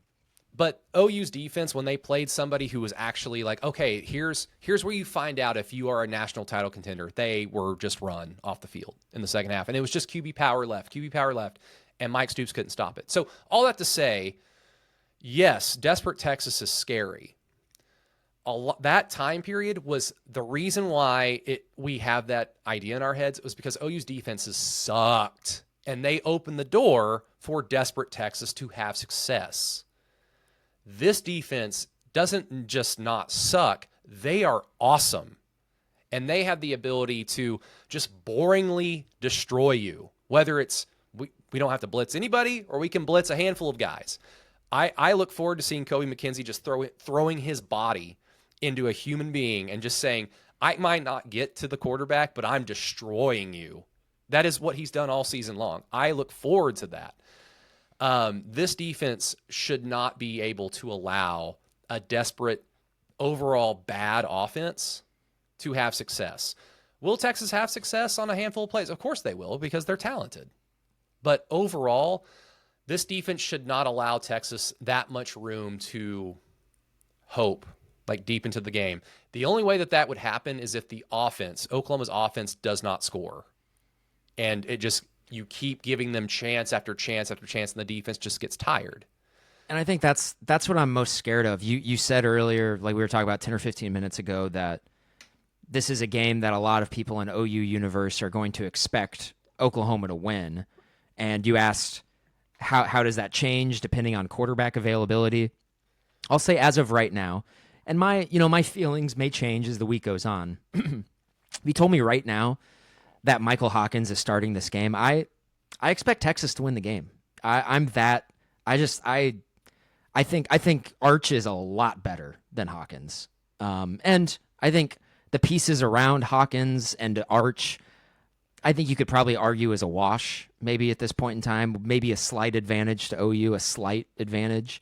But one of the things that and I'm like, this is one of the things that's kind of scaring me, because I think the rhetoric post Texas's loss yesterday surrounding Arch is getting a little too aggressive. I watched that game live as it was happening. I kind of rewatched it a little bit before we hopped onto the show. Arch was not bad yesterday. He was not. He was bad in some moments, for sure. But largely, his ability to throw the ball down the field kept Texas in that game. He's a one-trick pony. He is. And I don't think he's got a particularly strong arm. He does at times, when the picture is clear for him, he is able to throw with some touch and some anticipation at times. And also, he can escape from the pocket and hurt you with his legs. He's not great. He's not even close to the best quarterback that Oklahoma is going to face this season, like not even remotely close. He's better than Jackson Arnold. I think as of right now, where Bryce Underwood was in week 2, OU facing him, and where Arch is right now, I think that's a pretty fair comp, like where they are right now. If you recall our offseason podcasts on Through the Keyhole, I mean, the thing that I would keep bringing up was I expect OU to be undefeated going into the Cotton Bowl. I also kind of expected Texas to at least have one loss. I didn't expect them to have two. I did appreciate that the SEC did us a solid after crapping on us last year with the schedule by sending Texas to the swamp the week before the Cotton Bowl, where we get Kent State. You know, it's like, great. Get to a bye week, Kent State, they have to worry about Florida. They're going to put a lot of stuff on tape. That's going to be great for Brent Venables, and they're probably going to get beat up a little bit, but I expect them to win against Florida. That, of course, didn't happen. But in the offseason, I kept saying South Carolina is the compass game for this OU season, because win or lose in the Cotton Bowl, if this team is serious about winning, if John Mateer's that guy, Ben Arbuckle's that guy, if Brent Venables has made a turn as a head coach in a positive direction, the defense has taken an extra step to be elite, then they go win that game, win or lose in the Cotton Bowl on the road against South Carolina. I have now moved that to this game. If this team is serious about winning games this year, because you're right, Arch Manning's not the best quarterback they're going to play. He's by far and away not anywhere close to the best quarterback they're going to play this season. If they're serious about winning, they go down there and kick their ass on defense. And whoever's at quarterback, Ben Arbuckle, if you're that guy, if you're the next offensive wunderkind who's going to be a head coach in a handful of years, you destroy this wounded animal, whomever is at quarterback. You're smart enough to know what Michael Hawkins can and can't do. You go out there and ask him to do it. If Mateer is going to play, all right, he's healthy, so you run him. You run him like the athletic freak that he kind of is, and you just Jaron Canick them to death. You Deion Burks them to death, and you just siphon any hope out of them early on, where where Texas understands it's not our year. I'm tired of watching better OU teams allow Texas to hope and pray long into a game where they should not be hopeful and praying that they can win the game. Destroy them early on. They have the capability to do it. I don't care who's at quarterback. Yes, Mateer gives them a better chance than Hawkins. I'm not going to 100% go agree with you with the Hawkins thing, but you're in the right direction. They have the capability to do it. And that's how I'm kind of going about, on Keyhole, on Sooners on that side. That's how I kind of see it this weekend. Yeah, and I I think a way that we'll be able to tell pretty early on, I think, in the game is that for as much of the narrative surrounding OU's struggles running the football this year, and it's been there. Although I think they ran the ball pretty effectively against Michigan, which When they is needed a to, when they when needed they to needed get to. yards, that was a good performance in my opinion in terms That of was running the nice to football. see. Texas hadn't run the ball on anybody this year. Nobody. They ran for like 50 yards yesterday. I think they were kind of around that total against Ohio State as well. They struggled getting chunk runs against the three patsies that they played as well. Are we thinking Baxter is going to play? Because I know he's been questionable. I don't know. I'm like not even sure. I He's think Wisner is still their best back anyway. Um, and if there's Baxter, not a whole lot of room, Baxter's speed just kind of freaks me out. Because if he makes a guy miss, which hard against this defense, but if he does, like, yeah, you can get some chunk yardage. but I'm kind of the opinion like you can see it early on. If Texas is able to get some chunk runs in the run game, then maybe it's a sign it's going to be sort of a longer day. But if Texas is just consistently in 3rd and 9, 3rd and 11, I don't really know what they're going to be able to do. But one thing that kind of scares me a little bit, I don't want Brent Venables going into this game being like, stack the box, let's force Arch to beat us, which I would understand if that's what he's doing. No. Put 6 guys in the box, see if you can stop their run game with light numbers at the beginning, but keep guys back in the passing game because that's how Texas is going to stay in the game. Yeah. I would much prefer you to force Texas to run the ball. Just force them to run, and then you can start getting more aggressive when you get down into the red zone because they cannot convert in the red zone. So Yep. I just like if force them to run the ball is what I would do. Maybe and make sure and like kind of keep in the back of your mind that their number one running threat on this offense is their quarterback. And so that'll be interesting to see. And also just from the OU side, I heard this talking point a lot this week, and it kind of just irked at me of people talking about how Michael Hawkins is probably a better runner than John Mateer. That's ludicrous. That is just Michael Hawkins is faster than John Mateer. Yeah. That's it. That was my Mateer is a thing. much better runner than That Hawkins. was my thing with Jackson Arnold, like the comparisons during the offseason of like, okay, what does OU have in John Mateer? Jackson Arnold's probably a faster runner than John Mateer, but John Mateer is a better runner. Like he just understands what to do with the ball in his hands whether it's in the open field or like through traffic. Jackson Arnold is straight line, please God, let no one be there so I can just run straight through it fast. And it's like, how often does that happen in a football game? Rarely. When Mateer's healthy, and this is something that Lee and I clocked a lot when we were rewatching Washington State from last season. When Mateer is healthy, he has wiggle as good as some of the best running backs. He's got a lot of wiggle. Hawkins doesn't really have any at all. He's just kind of a straight line runner, and that's the same with Jackson Arnold. So I kind of want to put that to bed. That if Mateer plays and his lower body is healthy against Texas, I think that will be a massive asset. Because I just go and watch his stuff from last year at Washington State. Mateer is just an excellent runner. That's the best part of his game, and I think it's pretty clear. You watching against Temple. Even though he did have that long run against Temple and Auburn, people are saying that his knee was a little bit banged up. If you go and watch those games with that in the back of your mind, it's pretty clear. Yeah, he wasn't fully healthy.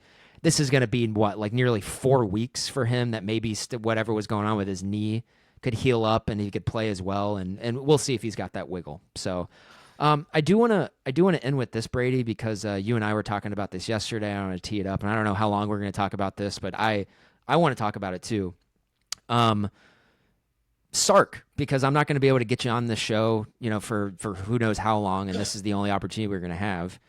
And so I think you and I have kind of some converging thoughts about Sark. And I think I think you feel a little bit stronger than I do about stuff. I'm kind of still up in the air about stuff, but I know you wanted to talk about Sark on this podcast, and there's a lot of areas that you can talk about Sark, whether or not is his reputation as a QB guru, is that earned or is that just sort of smoke? Is he Texas's guy? Because I mean, this is the first Texas. They look different, man. They're not playing with the same urgency and the same like their team last year was so much better than this team. And so the floor is yours, man. Yeah, I mean, It's interesting to me just from a narrative standpoint because Arch Manning's kind of like the perfect mirror for what Sark is. I mean, Sark is a good coach. He's a really good offensive mind. He's up there with some of the best in the game right now. At this and I think he's a better program leader because I've often said, like, kind of sarcastically, but there's a lot of truth to how I say this at the same time. He's Diet Coke Lincoln Riley to me. He's a better head coach. And a lot of that is just because he's been a head coach before at other big schools at Washington, USC, and Lincoln Riley has only been at OU and USC. He kind of got fast-tracked into that position. As a result, Lincoln Riley doesn't have that much of a Rolodex to choose from when he's trying to go hire assistants. I mean, he kind of got lucky with the defensive coordinator they have right now. Who knows how long that lasts? But he doesn't have a wide array of people to choose from. Also, the way he left OU, I'm sure probably doesn't sit well with a lot of assistant coaches across the country because OU is a blue blood school. And it's like, don't really want to be associated with you, especially with the way you run a program. Sark is much better at running a program because he's got the Saban Rolodex and some head coaching experience in his own right. And he's made improvements both, internally and as a head coach. At the same time, he's not as good of an offensive play caller as Lincoln Riley. He's not as good of a QB developer as Lincoln Riley.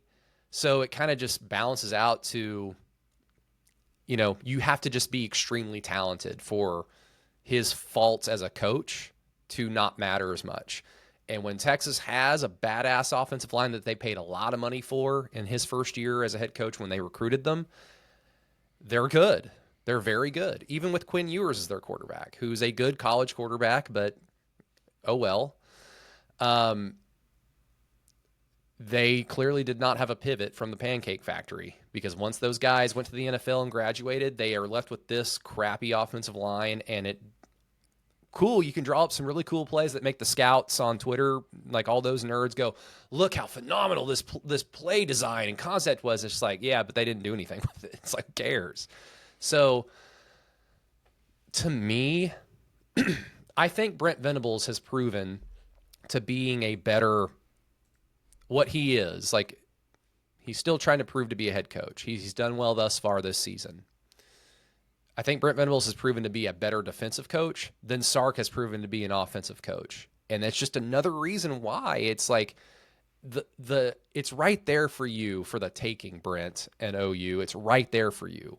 Do not let this team beat you. If they do, you have no business winning more games this season. I mean, you should beat South Carolina. Who knows how, like, Tennessee, Missouri, how they end up looking like as they get into like the meat of their schedules.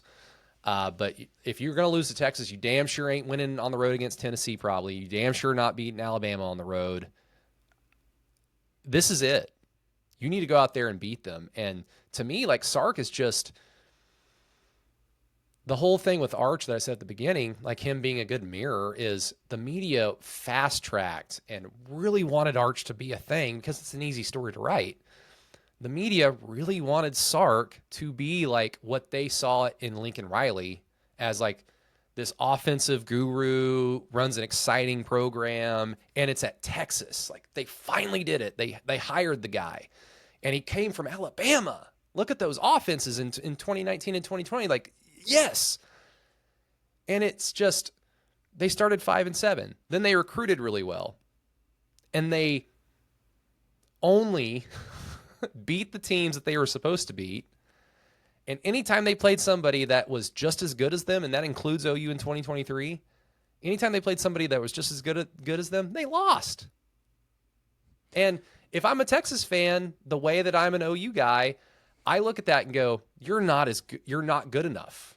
You're not good enough to get us to where we want to get to. And that's frustrating. So it's right there for the taking for Brent and OU, and all the matchups on the field that OU has an advantage in, they should have an advantage when it's Brent versus Sark in this game. Yeah, I mean, I agree with you in the context of this season. You're Vinny. You gotta win this game. This is a game where it's, I think, you look at the individual matchups. I think you can kind of check OU's boxes in a lot of them, and they've just been the more cohesive, better team up to this point this season. Sark is like a big picture thing, and I'm one of those guys who has been over the last handful of years when talking about Texas, I've been sort of in my feels a little bit and a little forlorn. I don't like it when Texas is good. The 15 years prior to Sark before he got there, and Texas being a mediocre program, in my eyes is great. It's great for college football. I hate those guys. And everyone in the SEC, they're going to see it eventually, and everyone in the SEC is going to hate Texas eventually too because they're insufferable. And it's just things are better when they're bad. And so with Sark, I've been sort of in my feels with it just because I thought that Texas got their guy.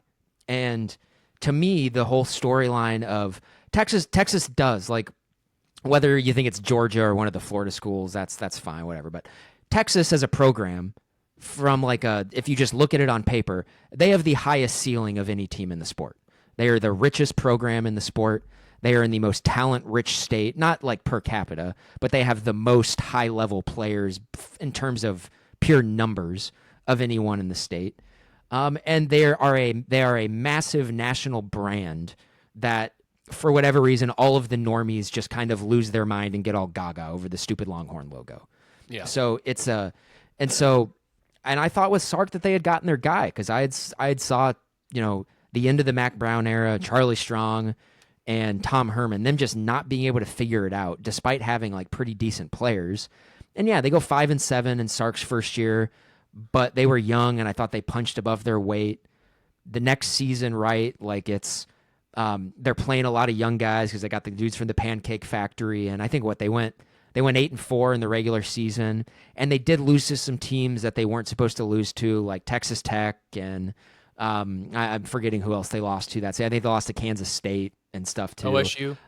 OSU, thank you. But they also embarrassed Oklahoma. He did what a Texas coach is supposed to do. I think going into that game, Texas was clearly the better team without OU having Dylan Gabriel, and Texas did what they were supposed to do. They stomped Oklahoma.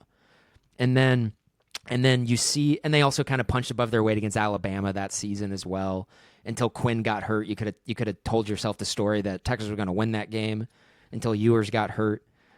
And then 2023 comes along, and it kind of seemed like Texas had figured it out. You say that thing about how they were only beating the teams that they were supposed to beat. Well, I would say Texas hadn't done that in nearly 15 years. They were always losing to teams that they weren't supposed to. And so beating the teams that they were supposed to was a massive improvement and was maybe evidence that they had found their guy. And I do want to push back on you a little bit because before they lost to OU in 2023, they had went into Alabama, and they not only beat Alabama, but were very obviously the better team. And that was just sort of like, well, crap, I think Texas has sort of arrived. And that season, like they were sort of challenged by some Big 12 teams. I know that Kansas State team took them to overtime in Austin. But other than that, they kind of kept all the other Big 12 teams at arm's length. They got into the Big 12 title game, and they destroyed Oklahoma State. And then last year, I know they got the luck with the schedule and everything in the SEC, but they destroyed the teams that they were supposed to in the SEC, still losing to Georgia and almost losing to Arizona State. But to me, it was pretty easy to tell the story of, yeah, they're still finding their footings. They'd spent 15 years being a bottom half power conference team. And it does kind of take some time to get out of that. And I'm saying, like, after this year, the first 5 games of this season, it looks like they haven't fully figured it out. I think the Pete Kwiatkowski hire was obviously a great one. Texas is for the last 3 seasons has been clearly a defense-led program, which I think is typically where it all starts a lot of the time. And I'm shocked by how bad their offense is this year. And maybe I shouldn't be, because there were a lot of people whose opinions I trust saying, hey, watch out for Texas. There's some red flags there that maybe a lot of people aren't shining a bright enough light on. And at this point, it kind of seems like those people were right. And I'm delighted to be wrong in that sense. I'm very happy that that's the case. But still, man, they're really great on defense still. I think go watch that game yesterday. A lot of the plays that Florida made in that game was just that, Florida making plays. There's some plays in that game that OU cannot make, are just not capable of making. And so we'll see. I still think if you would have asked me this question last year, I would have said, yeah, Texas found their guy, and Sark is going to be there forever until he decides to retire. And now I think that's a little bit up in the air because so far it's a pretty big swing and a miss in Arch Manning.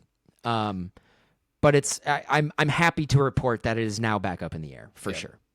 No, I mean Sark. I mean all that to say, I guess from what I was saying earlier, Sark's I recognize him as a good head coach. My whole thing is, I mean, what did we think with Lincoln Riley as the head coach? It got to a point where I realized as good as he is not good enough to get OU to where we want OU to be or to get to. And that's a bad place to be when you're a blue blood program. I think Sark's kind of in that same category. He's a good head coach, and there aren't a lot of good head coaches, across the country at big time schools.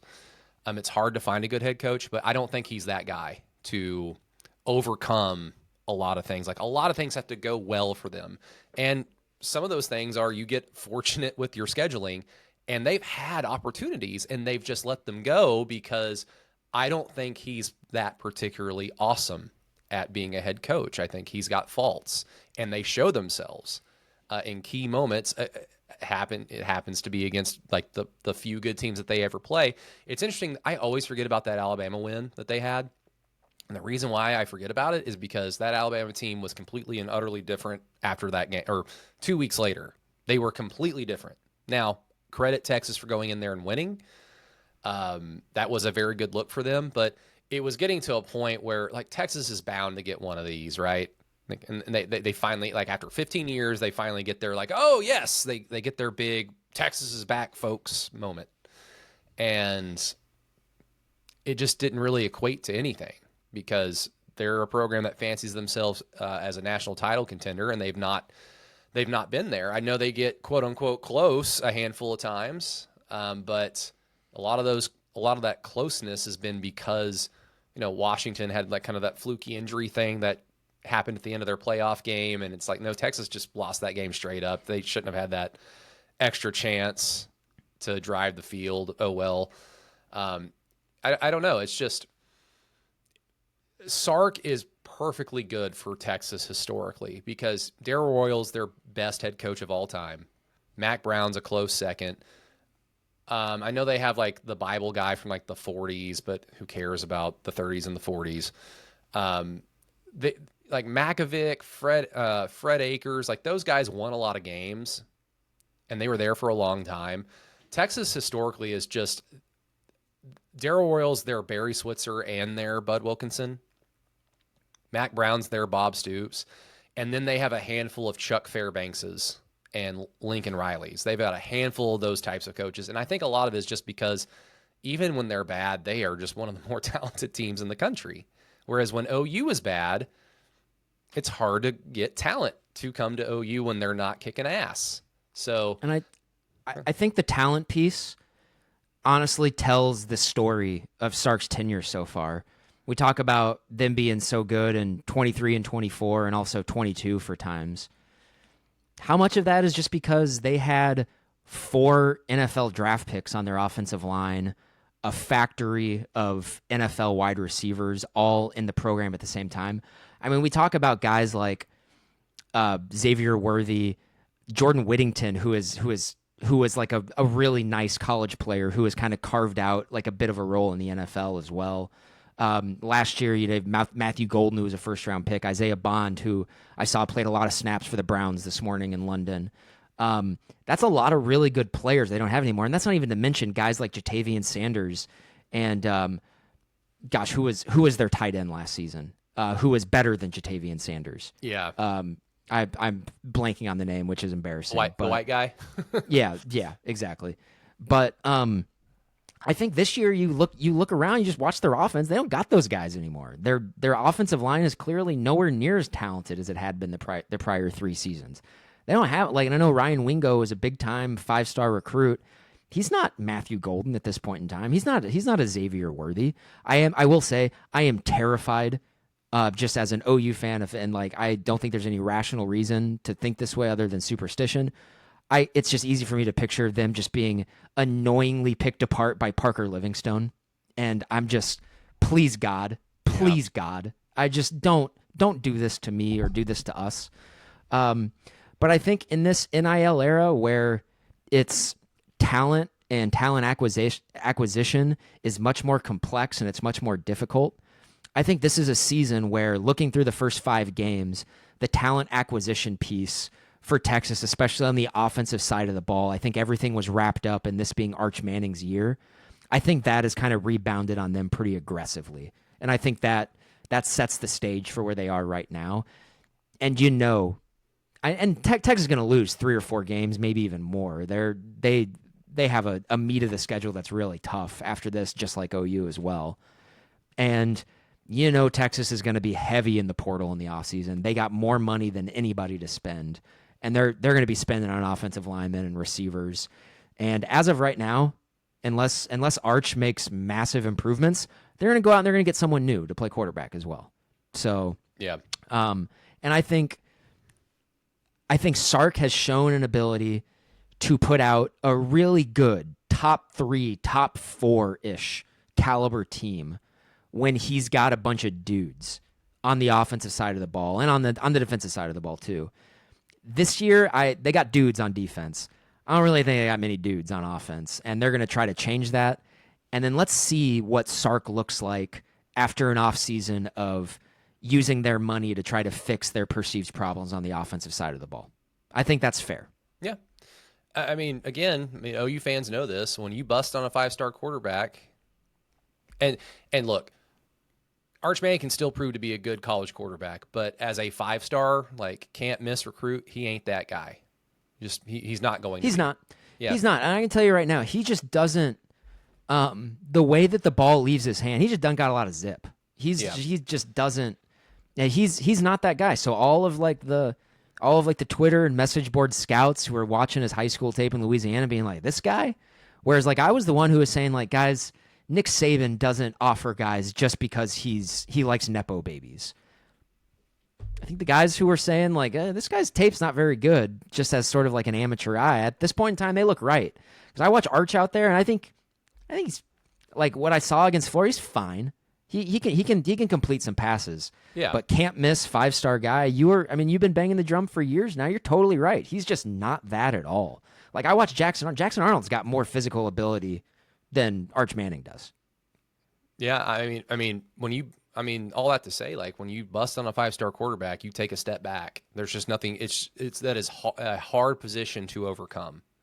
You can be stacked all over the place, and if you just don't have the trigger guy, and he's nowhere near what you envisioned, it is hard to get away from it, and it takes a year. It basically, best case scenario, obviously for Texas is that Arch Manning just becomes a very good college quarterback, and they're able to beat OU and they'll win the majority of their games on their schedule, and they eke out a respectable season, and then they march forward with Arch, who's good but not great. The next best case scenario is they just kind of have their season. It's not very successful, and they go out and get the best guy in the portal, whoever that guy might be, and just kind of quickly replace it. And then Arch is I'm going to transfer to Ole Miss, and it's everyone shakes hands and walks away or something like that. So it's going to be, it's going to be interesting just because it's a big game. It's a big game for the trajectory of each program on Saturday. And if OU series winning, this is a much bigger game for OU. I don't even think it's not even questionable at this point in time. But like I mentioned earlier, if Texas drops this game, they are losing 5 games at least this year, at the very least, because they would already have 3 losses. They lose to OU. They're losing. They're not gonna win between the hedges. Mississippi State, Vanderbilt, Georgia, Arkansas, A&M. They're losing 2 of those games, and are in danger of losing more if Arch doesn't improve or their offensive line doesn't improve, which is not, as we know as OU fans, that does not happen. If you have a bad offensive line, they're just bad. Well, OU can do a lot to help write that story for sure, starting here in 6 days. So, Brady, I want to thank you for coming on the podcast. It's always fun when you and I get together and talk OU football, or in this case, a lot of the time, some Texas football as well. Any other thoughts that you want to get off your chest before we say goodbye to everybody? I will say, for those that are nervous about the John Mateer status. Like, let's kind of just get this out of the way really quick. Let's reward the listeners who've been listening and watching this whole time. Do you think John Mateer is playing Saturday? Yes, I do. Yep. I have thought he was going to play against Texas since the moment they announced this. There was just something very, and it wasn't hopeful optimism. There was just like logic in my head that said he's fine. This is gamesmanship. This staff, and particularly this medical staff, has been so gamesmanshipy all season long. And I wonder because look, if he was that injured, he would have not played the rest of the Auburn game. And I understand adrenaline and pumping them up with whatever the hell out of a syringe in the locker room. I get all that. If he was that hurt to the point where he was not going to be able to just come back, for the Texas game, he wouldn't have played the Auburn game. Like, as soon as his hand hit Kendrick Falk, it would have been the Michael Hawkins show. I wonder if they saw this as an opportunity to, fix a minor injury in his hand with the expectation that he would be back for Texas, but also let's give him a handful of weeks off because he needs it. Because we're about to get into the meat of the schedule. That's how it seemed like to me. And I'm going into this game expecting John Mateer to be the starter. I have thought that since 2 weeks ago, and I still feel that way. So, but in the event that he does not play, and it's Michael Hawkins, you don't beat Texas with field goals, but I think because of where Texas is offensively and where OU is defensively, I think you can. So, Grant, I think all I'm asking Michael Hawkins to do is just get to the 40-yard line. Just get around the 40, 38-yard line and just get points. Because, yes, you don't want to settle for 3, but 3 is better than 0. And if OU can just continue to score, that's good. Defense is that good. Agreed.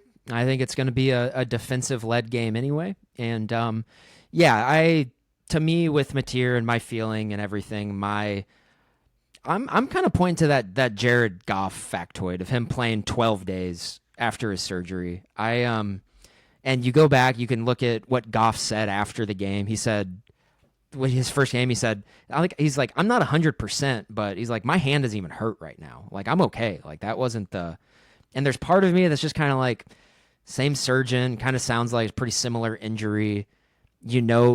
Everybody understands the weight of this game. He was able to play against Auburn, with that, even injured right after he injured it. I think he's going to play in this game, but also I think I'm going to mentally prepare myself for the possibility of him not playing. And I think OU fans should probably do the same thing because it's going to look wildly different. Mateer is orders of magnitude better than Michael Hawkins. I know some people had said, Mateer's left a lot on the bone so far this year. I'm not sure it's a massive step back. It's a massive step back. It's a night and day difference between those quarterbacks. So no question. And I hope, I hope next Sunday when Lee and I are recording this, or maybe we'll do it at night, I hope we're talking about some good vibes and everything. So, all right. Well, I appreciate everybody kind of hanging with us. This was really great, just meat and potatoes OU football, which always happens when you and I get together and talk about it. Lee and I will be back midweek. It either may come as an on-air production meeting here. It might be earlier in the week than usual. It might be a little bit later in the week than usual as well. But we will keep everybody posted on that. And so for Brady, actually, you know what? Before we go, I want just one more time, tell everybody where you can find your stuff. And I know there's a lot of cross-pollination in our two podcasts, but one more time. Yeah, it's Through the Keyhole. It's that thing right there. Kabooms. It's that logo. Through the Keyhole, wherever you listen to podcasts, Apple, Spotify, wherever it might be. We've got a Patreon page. We've got a free website, keyholepod.com. And then, of course, Sooners on SI, where I get to write kind of straight-up journalism stuff with Ryan Chapman, John Hoover, Ryan Aber, Carson Field. It's a lot of fun. Also, right on the Patreon page, it's a little bit more fanboyish stuff, whether it be good or bad. So a little bit of something for everybody with those two channels. But go check them out if you've gone this far. Hopefully I've not pissed off the Lee Benson fans that much. I want to see Lee. I don't want to see this kid. Who is this guy? Hopefully, I've stepped in well in relief of the great Lee Benson. You always do a great job. You're always just firing fastballs as usual. And go subscribe to that Patreon. I know Lee and I have for years now. It's good stuff. So go do that, guys. So for Brady of Through the Keyhole, I am Grant. We'll talk to you guys midweek when Lee is back. Thanks. If you enjoyed this episode, make sure you subscribe to the show. And if you want to help us spread the word, please leave us a 5-star review. And also, tell all of your friends who are OU fans about West of Everest. You can listen to this podcast on iTunes, Spotify, Stitcher, and SoundCloud.